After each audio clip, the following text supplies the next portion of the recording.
ಆಗ್ಲೇ ಕೃಷ್ಣನ್ ಚೇಷ್ಟೆ ಊರಲ್ಲೆಲ್ಲ ಪ್ರಸಿದ್ಧಿ ಆಗ್ಬಿಟ್ಟಿತ್ತು. ಎಲ್ಲಾರ ಮನೆ ಹೆಣ್ಣು ಮಕ್ಕಳಿಗೂ ದಿನ ಬೆಳಗಾದ್ರೆ ಕೃಷ್ಣನ್ ಕಾಟ. ಯಾವ ಕಡೆಯಿಂದ ಬರ್ತಾನೋ, ಅವನ್ ಏನ್ ತಿಂದು ಹೋಗ್ಬಿಡ್ತಾನೋ, ಅವನ್ ತಿನ್ನೋದಕ್ಕಿಂತ ಹಾಳು ಮಾಡಿದ್ದು ಜಾಸ್ತಿ. ಈಗ ಬೆಕ್ಕಗೆ ತಿನ್ನಿಸೋದು, ಮೇಕೆಗೆ ತಿನ್ನಿಸೋದು, ದಾರಿಲೆಲ್ಲ ಚೆಲ್ ಬಿಡೋದು. ಯಾಕೆಂದ್ರೆ ಕೃಷ್ಣ ಬಂದ ಅಂದ್ರೆ ಮನೆಯೊಳಗೆ ಸಕ್ಕರೆ ತುಪ್ಪ ಕಾಲುವೆ ಹರಿದು ಬಿಡ್ಬೇಕು. ಅದು ಲಕ್ಷ್ಮಿ ತಾಂಡವಾಡ್ತಿದ್ಲು. ಅದಕ್ಕೆ ಜನ ಏನಾದ್ರೂ ಮಾಡಿ ಕೃಷ್ಣನ್ ಚೇಷ್ಟೆ ಅವಾಯ್ಡ್ ಮಾಡಬೇಕು ಅಂತ ಏನೇನೋ ಪ್ಲಾನ್ ಮಾಡ್ತಿದ್ರು. ಒಬ್ಳಿಗೆ ಏನ್ ಪ್ಲಾನ್ ಮಾಡ್ಬೇಕು ಗೊತ್ತಾಗ್ಲಿಲ್ಲ. ಕಡೆಗೆ ಅವಳು ಏನ್ ಮಾಡಿದ್ಲು, ಎಲ್ಲೋ ಹೋಗಿ ಒಂದೆರಡು ಸಣ್ಣ ಸಣ್ಣ ಬಾಳೆ ಕಂಬ ತಂದು, ಒಂದ್ 4 ಮಾವಿನ ಸೊಪ್ಪು ತಂದು, ಮನೆ ಮುಂದೆ 2 ಬಾಳೆ ಕಂಬ ಅಷ್ಟು ಉದ್ದ ಮಾವಿನ ಸೊಪ್ಪು ಕಟ್ಬಿಟ್ಲು. ಕೃಷ್ಣ ಅವನು ಡೈಲಿ ಡ್ಯೂಟಿ ಬಂದಂಗೆ ಬಂದ, ಭಾರಿ ಡ್ಯೂಟಿ ಮಾಡುವಂತರ ಬೆಳಗ್ಗೆ ಬಂದ. ಅವನ್ ನೋಡಿ ಇವಳು ಅಂದ್ಲು, ಕೃಷ್ಣ ಇವತ್ತೊಂದ್ ದಿವಸ ಮಾತ್ರ ನಮ್ಮ ಮನೆಗೆ ಬರಬೇಡಪ್ಪ, ಇವತ್ತು ನಮ್ಮಲ್ಲಿ ಪೂಜೆ ಗೀಜೆ ಎಲ್ಲ ಕಾರ್ಯಕ್ರಮ ತುಂಬಾ ಮಡಿಲೆಲ್ಲ ವ್ಯವಸ್ಥೆ ಮಾಡ್ಕೊಂಡ್ಬಿಟ್ಟಿದೀವಿ, ಆಚಾರ್ಗೆ ಹೇಳಿದೀವಿ, ಅವ್ರದ್ದು ಪೂಜೆ ಗೀಜೆ ಎಲ್ಲ ಆದ್ಮೇಲೆ ನೀ ಬಾ ಅಂತ ಅಂದ್ಲು. ಕೃಷ್ಣ ಅಂದ, ನೋಡು ಯಾರ ಮನೇಲಿ ಹಬ್ಬ ಮಾಡ್ಲಿ ತಿಥಿ ಮಾಡ್ಲಿ ನಾನ್ ಬರ್ಲೇಬೇಕಂದ. ನಾನ್ ಬರ್ದೆ ಹಬ್ಬನೂ ಆಗಲ್ಲ ತಿಥಿನೂ ಆಗಲ್ಲ ಅಂತ ನನ್ನನ್ನೇ ಬರಬೇಡ ಅಂತೀಯಲ್ಲ ನೀನು.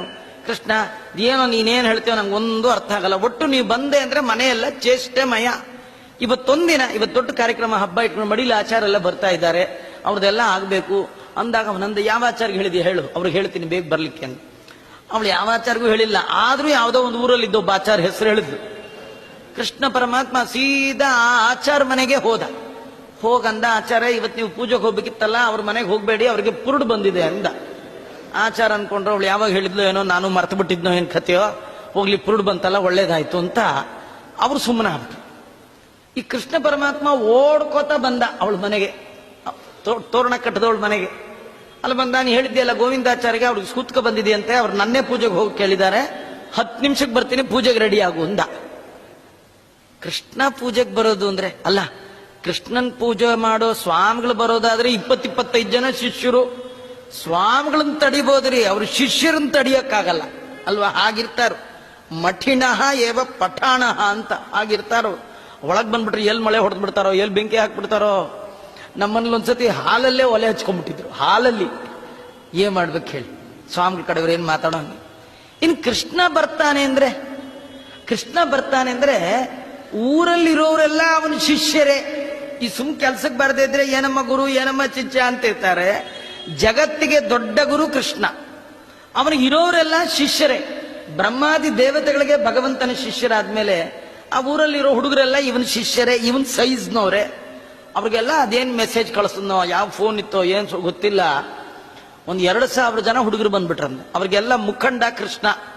ಅದು ಎಲ್ಲಿ ಹಳೆ ಮಡಿ ಮಡಿಚಿಟ್ಟಿದ್ನೋ, ಕಾಶಿ ಪೀತಾಂಬರ ಉಟ್ಕೊಂಡ್ಬಿಟ್ಟ, ಒಳ್ಳೆ ಪೀತಾಂಬರ ಪಟ್ಟೆ ಮಡಿ ಉಟ್ಕೊಂಡಿದ್ದೆ, ಒಳ್ಳೆ ಮುದ್ರೆಗಿದ್ರೆ ಎಲ್ಲ ಹಾಕೊಂಡು. ಇದ್ಬ ತುಳಸಿ ಮಣಿ ಕೆಲವರು ಹಿಂಗ್ ಹಾಕೊಂಡಿರ್ತಾರೆ ಮೇಲೆ, ತುಳಸಿ ಮಣಿ ಇರೋದು ಒಳಗೆ ದೇವರ ಪ್ರೀತನಾಗ್ಲಿ ಅಂತ ಶರ್ಟ್ ಹಾಕೊಂಡು ಕೋಟ್ ಹಾಕೊಂಡು ಅದ್ರ ಮೇಲೆ ತುಳಸಿ ಮಣಿ. ಏನ್ ಆಶ್ಚರ್ಯ, ಕೃಷ್ಣ ಹಾಗೆಲ್ಲ ಮಾಡ್ಕೊಂಡ. ಎಲ್ಲ ಮಾಡ್ಕೊಂಡು ಅವ್ರ ಮನೆಗೆ ಬಂದೇ ಬಿಟ್ಟ. ಅವಳಿಗೆ ಗಾಬರಿ, ಒಬ್ಬ ನಿನ್ನ ಬರಬೇಡ ಅಂದ್ರೆ, ಕೃಷ್ಣನೊಬ್ಬನ್ನ ಅವಾಯ್ಡ್ ಮಾಡೋಣ ಅಂದ್ರೆ 2,001 ಜನ ಬಂದ್ಬಿಟ್ರು.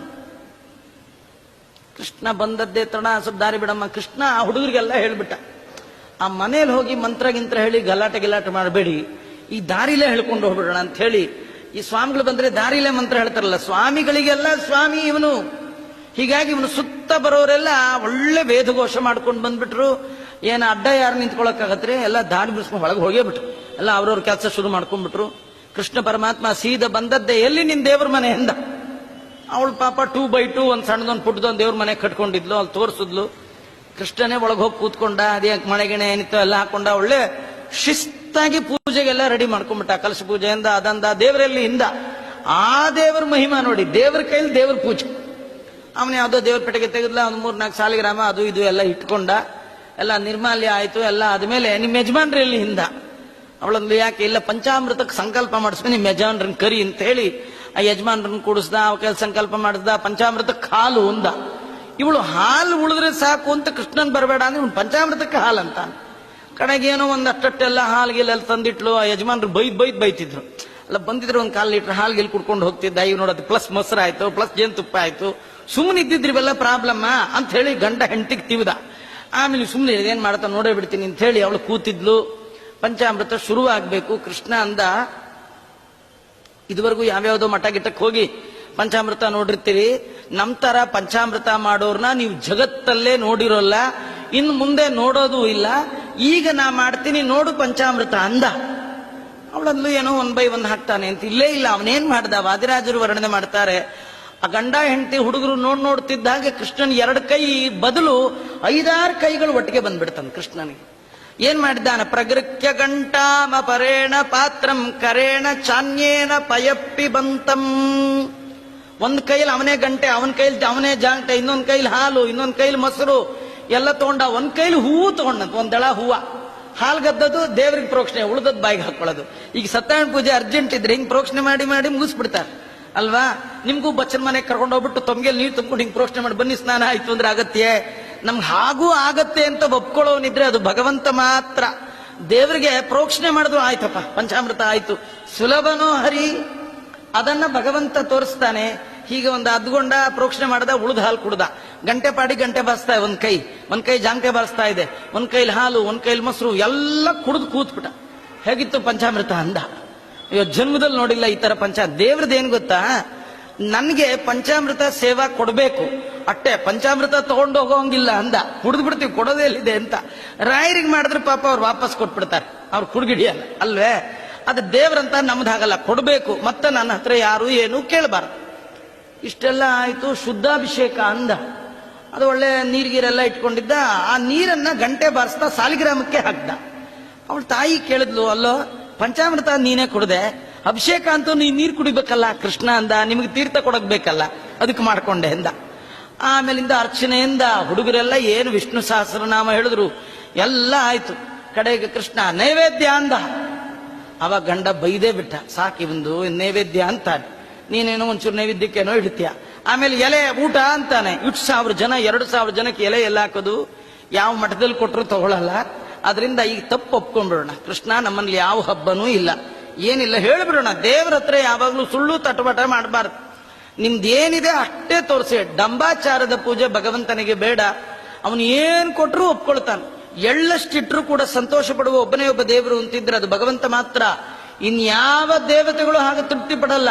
ನೀವು ಗಣಪತಿ ಹತ್ರ ಹೋದ್ರೆ ಕಡುಬೆ ಇಡು ಅಂತಾನೆ, ಗರ್ಕೆನೆ ತಗೊಂಡ್ ಬಾ ಅಂತಾನೆ, 21 ನಮಸ್ಕಾರ ಮಾಡು ಅಂತಾನೆ. ಮಹಾಲಕ್ಷ್ಮಿ ಬಂದ್ರೆ ಹೋಳಿಗೆ ಆಗಲೇಬೇಕಂತಾಳೆ. ನಮ್ ಕೃಷ್ಣ ಪತ್ರಂ ಪುಷ್ಪಂ ಫಲಂ ತೋಯಂ, ಏನ್ ಎಲೆ ಇಡು, ಬಳ್ಳಿ ಇಡು, ನೀರ್ ಹಾಕು, ತುಳಸಿ ಇಟ್ಬಿಡು, ಒಂಚೂರು ನೀರು ಕಲ್ಸಕ್ರೆ ಸಾಕು, ನನ್ನ ಹೊಟ್ಟೆ ತುಂಬಿತು ಅಂತ. ಎಳ್ಳಷ್ಟಿಟ್ರು ತೃಪ್ತಿ ಪಡೋ ಒಬ್ಬ ದೇವರಿದ್ರೆ ಸುಲಭದ ದೇವರು ಅದು ಕೃಷ್ಣ ಮಾತ್ರ, ಮತ್ತಾರೂ ಇಲ್ಲ. ಕೃಷ್ಣ ಅದನ್ನ ಒಪ್ಕೊಂಡ್ಬಿಡೋಣ ಅಂತ ಹೇಳಿ ಗಂಡ ಹೆಂಡತಿಗೆ ತುಂಬಾ ಜೋರ್ ಮಾಡ್ದ. ಹೆಂಡತಿಗೂ ಅನ್ನಿಸ್ತು, ಸುಮ್ಮನೆ ಇನ್ಯಾಕೆ ಈಗಲೇ ಬೈಸ್ಕೊಂಡಿದ್ದೀನಿ, ಹಿಂಗ್ ಕೈಗೆ ಎತ್ತದ್ರ ಕಟ್ಟ ಅಂತ ಹೇಳಿ ಗಂಡ ಹೆಂಡತಿ ಇಬ್ರು ಹೋಗಿ ಕೃಷ್ಣನ ಕಾಲಿಗೆ ನಮಸ್ಕಾರ ಮಾಡಿ, ಕೃಷ್ಣ ಏನೋ ಗೊತ್ತಿಲ್ಲಪ್ಪ, ತಪ್ಪು ಮಾಡ್ಬಿಟ್ವಿ, ನಮ್ಮಲ್ಲಿ ಇವತ್ತೇನು ಹಬ್ಬ ಇಲ್ಲ, ಯಾವ ಆಚಾರಗೂ ಹೇಳಿಲ್ಲ, ಯಾವ ಆಚಾರ ಬರ್ದಿದ್ರು ನೋಡಿ ಹತ್ರ, ಅಡ್ಗೆಯವ್ರು ಬರ್ದಿದ್ರೆ ಅಡ್ಗೆಯವ್ರು ಹೇಳಿದ್ರಲ್ವಾ ಬರ್ಲಿಕ್ಕೆ, ಯಾವ ಅಡ್ಗೆಯವ್ರಿಗೂ ಹೇಳಿಲ್ಲ, ಏನಿಲ್ಲ. ನೀವು ನೋಡಿದ್ರೆ ಇಷ್ಟು ಜನ ಬಂದ್ಬಿಟ್ಟಿದ್ರಿ, ಒಬ್ಬೊಬ್ರು ಹುಡುಗರು ಏನ್ ಸಾಮಾನು 2 ಸೇರ್ ಅಕ್ಕಿ ಹೊಡಿಯೋ ಹಂಗೆ ಕಾಣ್ತಾ ಇದ್ದೀರಿ, ಎಲ್ಲಿಂದ ತರಬೇಕು, ನಮ್ಮನ್ನು ಬಿಟ್ಬಿಡಿ, ಕ್ಷಮ ಮಾಡ್ಬೇಕು, ನಮಸ್ಕಾರ ಮಾಡದೆ ಕೃಷ್ಣ ಅಂದ. ಈಗ ನೈವೇದ್ಯ ತನಕ ಪೂಜೆಗೆ ಬಂದ್ಬಿಟ್ಟಿದ್ದೀನಿ, ಈಗ ಬಿಟ್ಬಿಡಿ ಅಂದ್ರೆ ಈ ಅರ್ಧಂಬರ್ಧ ಪೂಜೆ ಮಾಡೋ ಕಾರ್ಯಕ್ರಮ ನಮ್ದಿಲ್ಲ. ನಾವ್ ಒಂದ್ಸತಿ ಹಿಡಿದ್ರೆ ಮುಗಿದೋಯ್ತು, ಅದು ಪೂರ್ಣ ಮುಗಿಸೇ ಹೋಗೋದು. ನೈವೇದ್ಯ ಬೇಕು ಅಂತ ಹೇಳಿದ್ ನಿಜ, ನೀ ತಂದ್ರೆ ಮಾಡಲ್ಲ, ನಮ್ ಕಡೆಯವ್ರು ನೈವೇದ್ಯ ಮಾಡೋರು ಇದ್ದಾರೆ, ಪಕ್ಕಕ್ಕೆ ಬಾ ಅಂದ್ರೆ ಅಲ್ಲಿ ಸಾಕ್ಷಾತ್ ದುರ್ಗಾದೇವಿ ಬಂಗಾರದ ಹರಿವಾಣದಲ್ಲಿ ನೈವೇದ್ಯಕ್ಕೆ ತಂದಿದ್ದಾಳೆ. ಎಲ್ಲರಿಗೂ ಆಶ್ಚರ್ಯ. ಕೃಷ್ಣ ಪರಮಾತ್ಮ ನೈವೇದ್ಯ ಮಾಡ್ದ. ಆ ಹುಡುಗರೇ ಎಲೆ ಹಾಕ್ಬಿಟ್ರು, ಒಂದೇ ತಟ್ಟಲ್ಲಿ ಬಡಿಸ್ತಾರೆ, ಬಡಿದು ಎಲ್ಲ ಬರ್ತಾ ಇತ್ತು. ಅಕ್ಷಯ ಪಾತ್ರೆ ಒಳಗೆ ಎಲ್ಲ ಬರ್ತಿತ್ತು. ಅಂದ್ಮೇಲೆ ದುರ್ಗಾದೇವಿ ಕೈಯೊಳಗೆ 2000 ಜನಕ್ಕೆ ಪುಷ್ಕಳವಾದ ಭೋಜನ, ಒಳ್ಳೊಳ್ಳೆ ಬಂಗಾರದ ನಾಣ್ಯದ ದಕ್ಷಿಣೆ. ಆ ಯಜಮಾನಕ್ಕೆ ಕೃಷ್ಣಾರ್ಪಣ ಹೇಳು ಅಂದ, ಕೃಷ್ಣಾರ್ಪಣ ಅಂದ್ರು, ಎಲ್ಲ ಆಯ್ತು. ಊಟ ಆದ್ಮೇಲೆ ಕೃಷ್ಣ ಅಂದ, ಹೇಗಿತ್ತು ನಮ್ಮ ಪೂಜೆ ಎಂದ. ಅವ್ ಗಂಡ ಅಂದ, ಡೈಲಿ ಬಂದ್ ಮಾಡ್ಕೊಂಡು ಹೋಗ್ಬಿಡು ನೀನೇ ಅಂದಂತೆ. ಇಷ್ಟು ಒಳ್ಳೆ ಪೂಜೆ, ಇಷ್ಟು ಒಳ್ಳೆ ಊಟ ಯಾರಿಗುಂಟು ಯಾರಿಗಿಲ್ಲ. ವಾದಿರಾಜರು ಎಲ್ಲ ಕತೆ ಸಂಗ್ರಹ ಮಾಡಿ ಒಂದೇ ಶ್ಲೋಕದಲ್ಲಿ ಪ್ರಗೃಹ್ಯ ಗಂಟಾಮ ಪರೇಣ ಪಾತ್ರಂ ಕರೇಣ ಚಾನ್ಯೇನ ಪಯಪ್ಪಿ ಬಂತಂ ನಿಶಮ್ಯ ಪಿತ್ರಾಣಿ ಚ ತರ್ಪಯಂತಂ ಸುಸ್ಮಿತಾ ಕ್ವಾಪಿ ಬಭೂವ ತೂಷ್ಣೀಂ. ಈ ಗೋಪಿಕಾ ಸ್ತ್ರೀ ಭಗವಂತ ಮಾಡಿದ ಅದ್ಭುತವಾದ ವ್ಯಾಪಾರವನ್ನ ನೋಡಿ ಆಶ್ಚರ್ಯ ಪಡ್ತಾ ಇದ್ದಾಳೆ. ಕೃಷ್ಣ ಪರಮಾತ್ಮ ಮತ್ತೆ ಯಾರ ಮನೆಗೆ ಹೋಗಿ ಏನ್ ಮಾಡ್ದ ನಾಳೆ ನೋಡೋಣ ಅಂತ ಹೇಳ್ತಾ, ಶ್ರೀಕೃಷ್ಣ ಅರ್ಪಣಮಸ್ತು. ಸರ್ವೇಂದ್ರಿಯ ಪ್ರೇರಕೇಣ ಶ್ರೀ ಪ್ರಾಣಪತಿನೇರಿತ ಯದವೋಚ ಮಹಂತೇನ ಪ್ರಿಯತಾಂ ಕಮಲಾಲಯ. ಮಧ್ವೇಶ ಅರ್ಪಣಮಸ್ತು. ಕೃಷ್ಣ ಅರ್ಪಣಮಸ್ತು.